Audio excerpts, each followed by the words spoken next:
Hello children, welcome to Maths class for grade 3. Today we will take up two important concepts of lesson addition from Maths World book. The first concept that we'll understand is finding the missing addends. Children, note the example from the board. We need to find the number which when added to 60 gives 150 as the answer. In order to solve this problem, it is essential to identify the sum and one of the addends. Sum or total, as you would have already identified, would be the number on the right side of the equals to sign. One of the addends is nothing but one of the given numbers. And missing addend is the left out number which we have to find out. So, children, in the given problem, 150 is the sum of the two addends and one of the given addends is 60.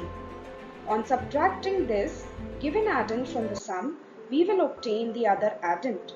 That is, 150 minus 60 is equal to 90. 90 here is the answer or the missing addend which we are looking for.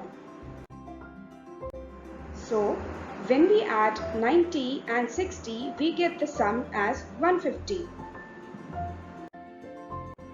The next concept that we'll understand is horizontal addition. Children, note the example from the board. We need to add horizontally and find the sum of 657 and 734. You must be wondering what is the difference between addition of numbers horizontally and in columns. Well, as you already know from the property of addition of numbers that changing the order of numbers doesn't change the sum or total.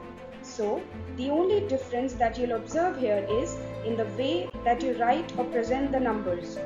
However, we'll not use the column method to add these numbers. Instead, let's move on and see how we add these numbers horizontally. Firstly, you must ensure that you write both the given numbers horizontally with appropriate space in between each digits.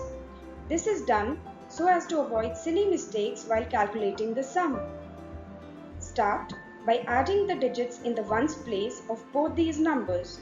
As you can see, the digit at the ones place are 7 and 4. So, 7 plus 4 is 11.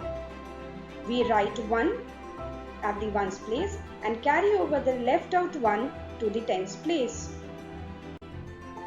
Next, we add digits at the tens place, that is 5 and 3. Children, also remember to add the carried over digit 2. So, we'll add 5, 3 and 1. This will give the answer as 9, which is to be written at the tens place. Moving on to add the digits present at the hundreds place. Here we add 6 and 7 to get the answer as 13. 13 is written at the hundreds and the thousands place here.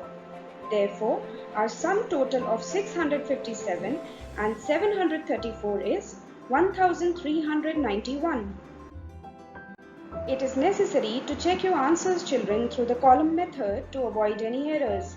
This must be done in the rough column.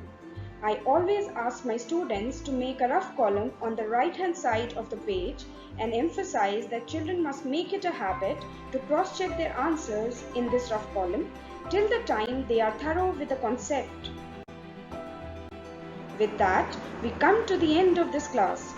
I had taken one example each for the two topics covered above. However, children, please understand that maths can be mastered only through practice. So, ensure that you solve many more problems from the book based on these topics. If the video was helpful to you, like and share and come back again to watch more such tutorials.